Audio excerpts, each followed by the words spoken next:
ओं जदक्षरं वेदो विदो वदन्ति विशन्ति जदजतयो वितरागाम् जदेच्छन्तो ब्रह्मचर्यं चरन्ति तते पदं ग्रहेण प्रवक्ष्ये। ओं नमो भगवते वासुदेवाय ओं परमात्मने नमः। एवं हे अर्जुन वेदज्ञ विद्वान माने जेउ सचिदानंद घन रूपक परम पद को अविनाशी बोली कहती आसक्ति शून्य जत्नशील सन्यासी महात्मा माने जहा ठारे प्रवेश करती एवं जेउ परम पद चाहूथिबा ब्रह्मचारी माने ब्रह्मचर्य आचरण करती सेई परम पद को मु तुमको संक्षेप रे कहिबी। वेद विदह पदर अर्थ कौन जहा द्वारा परमात्मा ज्ञान हुए ताहांकु वेद कहती। सेई वेद आजिकाली चारि संहितारे ओ ऐतरे आदि ब्राह्मण भाग रूपरे मिलुछि।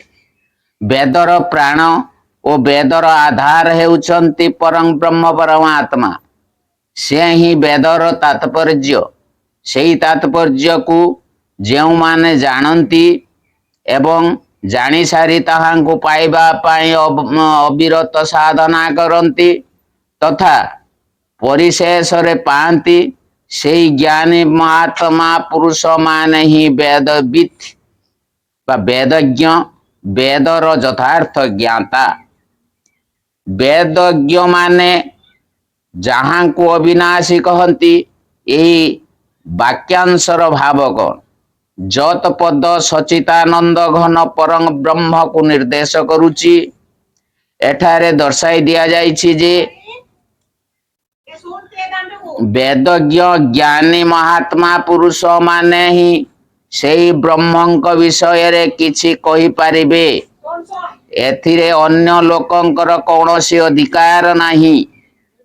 सेई महात्मा माने कहती से अक्षर अर्थात से एपरी एक महान तत्व जे ताहांकर कौनसी अवस्था रे भी केबे भी कौनसी प्रकार रे भी क्षय हुए नहीं। से सदा अविनश्वर एक रस और एक रूप होई रहंती। द्वादश अध्यायर तृतीय श्लोक रे जो अव्यक्त अक्षर उपासना वर्णना करा जाइछि एठारे मध्य तांकरी प्रसंग आसीछि। वितरागा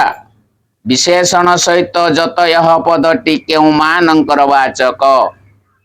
जेउ मानंक ठारे सर्वथा आसक्ति अभाव होई जाइछि सेमाने वितराग। जतय पदटी हेउछि यही परि वितराग तीव्र वैराग्यवान परमात्मा प्राप्तिर पात्र ब्रह्मरे स्थित एवं उच्च श्रेणीर साधना रे संपन्न सन्यासी महात्मांक वाचक। जत विसंतिर अभिप्राय कौन जत विसंतिर शब्दार्थ हेउछि जेउथिरे प्रवेश करंती अभिप्राय हेउछि एठारे जत पदटी सेई सचितानंद घन परमात्मा को लक्ष्य करी कुहा जाइछि। जहाँ कठारे उपरोक्त साधना करी करी साधनार शेष सीमा रे पहुंची ज्योति माने अभेद भाव रे प्रवेश करती। एठारे स्मरण रखिबा उचित जे यही प्रवेशर अर्थ कौनसी व्यक्ति बाहरु आसी घरे पशिबा परि नुहे परमात्मा आम निज स्वरूप होइथिबारु नित्य प्रांत ही अटंती। यही नित्य प्रांत तत्व रे जेउ अप्राप्ति भ्रम हेउछि सेई अविद्या रूपक भ्रम दूर करिबा ही सेथिरे प्रवेश करिबा। जहा को पाइबा को इच्छा करी ब्रह्मचारी माने ब्रह्मचर्य आचरण करती। यही वाक्यर अभिप्राय कौन जहाँ संबंध रे वेदज्ञ माने उपदेश दे दियंती एवं वितराग क्षति माने वितराग जति माने जहाँठारे अभेद भाव रे प्रवेश करती जत पदटी हेउची सेई ब्रह्मंकर वाचक एथिरु बुझिबा उचित जे सेई ब्रह्म को पाइबा पाई ब्रह्मचारी माने ब्रह्मचर्य व्रत पालन करती ब्रह्मचर्यर वास्तविक अर्थ हेउची ब्रह्म रे अथवा ब्रह्म मार्ग रे संचरण करिबा जेउ साधना मानक द्वारा ब्रह्म प्राप्ति मार्ग रे अग्रगति करी हुए ताहा आचरण करिबा ब्रह्मचर्य आश्रम रे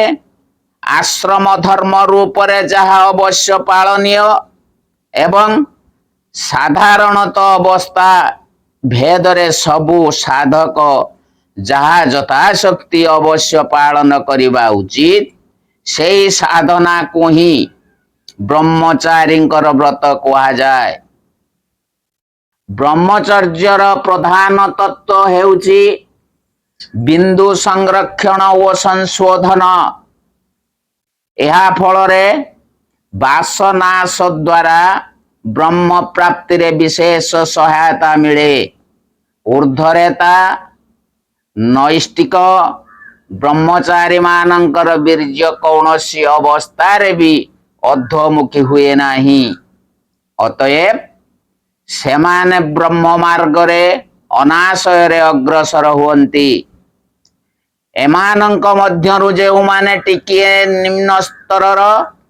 सेमानंकर बिंदु अधोगामी हुए तथापि सेमाने मन वचन और शरीर द्वारा सर्वदा मैथुन त्याग करी बिंदु संरक्षण करती यह मध्य एक प्रकार ब्रह्मचर्य गरुड़ पुराण रे कहा जाइछि कर्मणा मनसा वाचा सर्वावस्थासु सर्वदा सर्वत्र मैथुन त्यागो ब्रह्मचर्यं प्रचक्षते अर्थात सबु स्थान रे सबु परिस्थिति रे सर्वदा मन वाणी और कर्म रे मैथुन त्याग को ब्रह्मचर्य कहा जाए ब्रह्म प्राप्ति ही आश्रम व्यवस्थार लक्ष्य ब्रह्मचर्य सर्वप्रथम आश्रम सेथिरे विशेष सावधान होई ब्रह्मचर्यर नियम गुड़िक पालन करने आवश्यक तेणु कहा जाइछि जे ब्रह्म प्राप्ति इच्छा करुथिबा ब्रह्मचारी ब्रह्मचर्य आचरण करती सेई पद को मु तुमको संक्षेप रे कहीदेवी यही वाक्यर अभिप्राय कौन यही वाक्य कही भगवान प्रतिज्ञा करिसंती उपरोक्त वाक्य मानकर जेउ परम ब्रह्म परमात्मा को निर्देश करा जाउछि सेई ब्रह्म किए एवं अंत काल रे किपरि साधना करुथिबा मनुष्य तांको पांती मु तुमको सेई विषय संक्षेप रे कहिबी ओं नमो भगवते वासुदेवाय ओं परमात्मने नमः ओं नमो भगवते वासुदेवाय ओं परमात्मने नमः पूर्व श्लोक रे भगवान जेउ विषय वर्णना करने को प्रतिज्ञा करथिले वर्तमान परवर्ती दुईटी श्लोक रे ताहा वर्णना करुछंती ओं नमो भगवते वासुदेवाय ओं परमात्मने नमः सर्वे वेदा जतपदमामनन्ति तपांसि सर्वाणि च जद वदन्ति यदि छन्तु ब्रह्मचर्यं चरन्ति तरे पदसंग्रहेण ब्रवीम्येऽपि ते तत् ओं नमो भगवते